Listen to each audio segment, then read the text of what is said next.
Hello viewers, welcome to my YouTube channel. Myself Dinesh Jangra. आज हम करेंगे chapter number first, relation and function. Relation and function के अंदर क्या है कि रिलेशन के बारे में आपने क्लास 11th में पढ़ा है चैप्टर नंबर सेकंड के अंदर। और इसके अंदर क्या है कि कार्टेशियन प्रोडक्ट। कार्टेशियन प्रोडक्ट क्या होता है कि हमारे पास दो सेट हैं, दो नॉन एम्प्टी सेट है। मान लेते हैं सेट ए के अंदर 1 2 3 4 है और सेट बी के अंदर 5 6 7 और 8 है। ठीक है, दो सेट है नॉन एम्प्टी। अब हम रिलेशन की बात करते हैं तो हमारे पास रिलेशन क्या होगी, ए क्रॉस बी। ए क्रॉस बी को किस प्रकार लिखेंगे हम, 1 5 1 6 1 7 1 8। ठीक है, फिर 2 5 2 5 2 6 2 7 2 8 इस प्रकार लिख सकते हैं। ठीक है, इस प्रकार लिखेंगे हम। ये सभी क्या हमारे पास ऑर्डर पेयर है, क्या सभी ऑर्डर पेयर हमारे पास। ठीक है, इनको क्या बोलते हैं, सभी क्या है हमारे पास ऑर्डर पेयर। ये हमारे पास रिलेशन है टोटल। ठीक है, अब हम ऑर्डर पेयर की बात करते हैं तो हमारे पास जो फर्स्ट एलिमेंट है belong to first element, first set, यानी जो फर्स्ट एलिमेंट है बिलोंग करेगा किसके अंदर, सेट ए के अंदर। और जो सेकंड एलिमेंट है वो बिलोंग करेगा किसके अंदर, सेट बी के अंदर। ठीक है, ये ऑर्डर पेयर होता हमारा। अब रिलेशन फंक्शन, तो रिलेशन फंक्शन क्या होता है कि ए टू बी, यानी ए रिलेशन है बी, ए और बी की relation is a subset of A cross B, यानी ए क्रॉस बी की क्या हो गए, सबसेट हो गई। तो taken out the same manner, क्या होना चाहिए, सेम मैनर। जैसे हम एक उदाहरण लेते हैं कि रिलेशन हमारे पास A and B such that A and B are both even, A belong to set A, B belong to set B. ठीक है, अब इसके अंदर हमारे पास ये रिलेशन ऊपर टोटल रिलेशन है। अब इसके अंदर क्या है कि A and B are both even, यानी क्या होना चाहिए, इवन नंबर होने चाहिए ए और बी। तो ए रिलेशन यानी ए एलिमेंट है सेट ए के अंदर बिलोंग करेगा, जो बी एलिमेंट है सेट बी के अंदर बिलोंग करेगा।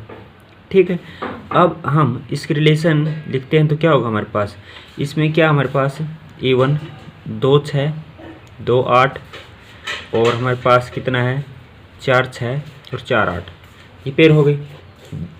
2 6 2 6 2 8 4 6 4 8।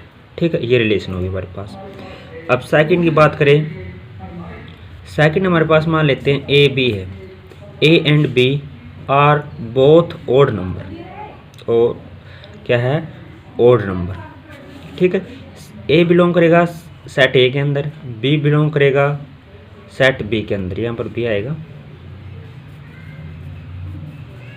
सेट बी के अंदर। ठीक है, यहाँ से हम ओड नंबर देखेंगे दोनों। इस रिलेशन के अंदर हम देखेंगे ओड नंबर क्या है, जैसे 1 5 है, 1 6 है, इस प्रकार से। ठीक है, 1 5 1 7 3 5 और 3 7, ये हमारे पास रिलेशन हो। अब बात करते हैं total number of total relation, यानी नंबर ऑफ टोटल रिलेशन की बात करते हैं तो क्या होगा हमारे पास, number of set A, number of set A के अंदर जितने भी एलिमेंट है मान लेते पी है, और सेट बी के अंदर जितने भी एलिमेंट उनको मान लेते क्यू। ठीक है, तो टोटल रिलेशन क्या होगी, तो टोटल रिलेशन हमारे पास क्या होगी, 2 की पावर यानी पी और क्यू की प्रोडक्ट, दोनों की मल्टीप्लाई पी और क्यू की, और 2 की पावर कर देंगे। मान लेते हैं हमारे पास सेट ए के अंदर 4 एलिमेंट है, कितने एलिमेंट है 4, और सेट बी के भी अंदर कितने हैं 4। तो 4 4 गुना कितनी है हमारे पास 16। तो इसको लिख सकते हैं कि 2 की पावर 16 रिलेशन होगी टोटल, 2 की पावर कितनी होगी 16 रिलेशन होगी। ठीक है, इसके बाद आगे फंक्शन क्या आता है, function such that A to B, यानी A to B is a relation in which number of order pair having the same first element to each element of A have the one and only. या तो हमारे पास क्या है, ये A to B is the relation which no order pair, not two order pair have the same first element. ठीक है, और यह सेकंड डेफिनेशन देखते, each element of A have one, and only one image of set B. यानी हमने क्या करते थे, हम +1 के अंदर भी पढ़ा है अपने, 2 सेट हमारे पास, यानी फंक्शन कब होगा, इसकी इमेज ये सेट बी होगा। ठीक है, ओनली क्या होनी चाहिए, 1 इमेज ऑफ सेट बी की। मान लेते फंक्शन हमारे पास a to b such that b बराबर a + 5, यानी b है a + 5, a belong to set a और b belong to set b के अंदर। ठीक है, जैसे उसके अनुसार क्या आएगा हमारे पास, यहाँ था हमारे पास b बराबर है a + 5 था। ठीक है, तो इसके क्या लिखेंगे, अगर हम a की वैल्यू 1 लेते हैं तो b की वैल्यू हमारे पास कितनी आएगी, 6। तो 1 6 2 7 3 8। ठीक है, ये होगी हमारे पास। अब इसकी इमेज कितनी होगी, 6 होगी। 2 की इमेज कितनी होगी, 7। 3 की इमेज कितनी होगी। अगर एक से अधिक इमेज ना हो तो वह सेट फंक्शन नहीं होगा, यानी एक से अधिक क्या होनी चाहिए, इमेज नहीं होनी चाहिए। ठीक है, वो सेट नहीं होगा। अब आपको पता भी होगा डोमेन और रेंज क्या होती है। डोमेन क्या होता है हमारे पास, this set of the first element of A, यानी set of the first element of A, यानी जो सेट ए है उसके जो एलिमेंट उनको बोलते हैं डोमेन। रेंज क्या होती है हमारे पास, this set of second element of B, जो सेट बी है उसको बोलते हैं रेंज। क्या बोलते हैं, रेंज। और एक रोता हमारे पास कोर डोमेन क्या होते हैं हमारे पास, रिलेशन। टाइप ऑफ रिलेशन की बात करते हैं तो टाइप ऑफ रिलेशन क्या होता है कि लेट आर बी रिलेशन, यानी इन सेट ए, यानी ए क्रॉस ए। ठीक है, सबसेट होगा किसका, रिलेशन का। इसको लिख सकते हैं ए टू ए रिलेशन। और ए सेट हमारे पास मान लेते 1 2 3 4 है। ठीक है, अगर हम ए टू ए लिखें तो क्या होगा हमारे पास, 1 1 1 2 1 3 1 4 2 1 2 2, इस प्रकार की रिलेशन होगी हमारे पास। ठीक है, इसको बोलते हैं ए टू ए। अब इसमें बात करते हैं, सबसे पहले नल या वॉइड या एम्प्टी रिलेशन। नल, वॉइड और एम्प्टी रिलेशन ये क्या होती है, आपको पता है एम्प्टी का मतलब क्या होता है, खाली। यानी आर ए और बी रिलेशन है, यानी ए और बी सच डैट a + 5 बराबर बी। ठीक है, यहाँ से ए एलिमेंट बिलोंग करेगा सेट ए के अंदर, बी बिलोंग करेगा सेट बी के अंदर। ठीक है, अगर हम यहाँ पर चेक करें, मान लेते 1 6, जैसे हम ए की वैल्यू हम 1 रखते हैं तो बी की वैल्यू हमारे पास कितनी आएगी, 6। तो 1 6 इसके अंदर 1 6 नहीं है, तो इसको बोलते हैं एम्प्टी रिलेशन। ठीक है, जिसके अंदर कोई भी ऑर्डर पेयर कॉमन ना हो। ठीक है, आगे है यूनिवर्सल रिलेशन। यूनिवर्सल रिलेशन क्या होती है कि यूनिवर्सल रिलेशन क्या होती है हमारे पास, each element of set A to B related to every element of B. जैसे हमारे पास मान लेते हैं ए और बी है, अगर a - b का मॉडुलस 0 से क्या होना चाहिए, छोटा और इसके बराबर, यानी हमारे पास a - b क्या होना चाहिए, बड़ा होना चाहिए 0 से। और a बिलोंग करेगा सेट a के अंदर, b बिलोंग करेगा सेट b के अंदर। तो इसके अंदर क्या होगा, सभी 0 से बड़े सभी, तो हमारे पास क्या होगी, ये सभी आ जाएगी a क्रॉस a। ठीक है, ये रिलेशन आ जाएगी। आगे अगर एक और बात बोलते हैं, इसको ट्रायवल रिलेशन बोलते हैं, दोनों को, नल सेट को और यूनिवर्सल सेट को। तो both the empty relation and universal relation are the same time is called trivial relation. ठीक है, आगे बात करते हैं आइडेंटिटी रिलेशन। आइडेंटिटी रिलेशन क्या होती है हमारे पास कि आइडेंटिटी का मतलब क्या होता है, सेम होनी चाहिए, दोनों क्या होनी चाहिए, सेम। मान लेते हैं कि रिलेशन है ए हमारे पास, ए बिलोंग करेगा आर के अंदर। ठीक है, जैसे 1 1 है, 2 2, इसको बोलते हैं आइडेंटिटी रिलेशन। ठीक है, आगे करते हैं।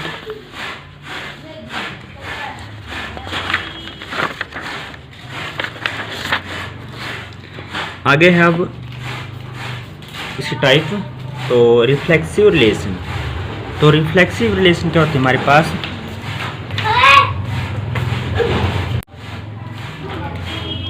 रिफ्लेक्सिव रिलेशन क्या होती है कि मान लेते हैं ए रिलेशन है ए और A, for every A to A belong करता है सेट ए के अंदर। ठीक, ए का मतलब दोनों सेम होना चाहिए। मान लेते हैं 1 1 2 3 3 3। ठीक है, ये हमारे पास रिफ्लेक्सिव है, रिफ्लेक्सिव है, रिफ्लेक्सिव नहीं है, आइडेंटिटी है। इसके अंदर हमारे पास क्या नहीं है, जो ये बात थी हमारे पास ये थे, जैसे इसमें 1 1 तो है, 2 2 भी है, और 3 3 भी है, 4 4 है। इसके अंदर 4 4 तो नहीं है हमारे पास, 4 4 नहीं है, इसलिए यह रिफ्लेक्सिव रिलेशन नहीं है, रिफ्लेक्सिव रिलेशन नहीं है। कौन सी आइडेंटिटी रिलेशन होगी? ठीक है, क्योंकि 4 4 नहीं इसके अंदर। और मान लेते हैं हमारे पास अगर इस टाइप की होती 1 1 2 2 3 3 4 4, फिर इसको बोलते हैं रिफ्लेक्सिव है। ठीक है, और लेते हैं 2, मान लेते हैं 1 1 2 2 3 3 4 4 और 1 2, ये तो है सभी है, ऑर्डर पेयर है। अब 1 2 तो नहीं है उसके अंदर, अगर 1 2 नहीं है फिर भी हमारे पास क्या होगी, रिफ्लेक्सिव। हमको तो इनसे मतलब है जब कुछ भी आ जाए साथ में। ठीक है, इसलिए हमारे पास क्या है, रिफ्लेक्सिव रिलेशन है। ठीक है, आगे सिमेट्रिक रिलेशन। ये क्या होते हैं हमारे पास, इफ A1 A2, यानी इफ A1 और A2 बिलोंग टू R।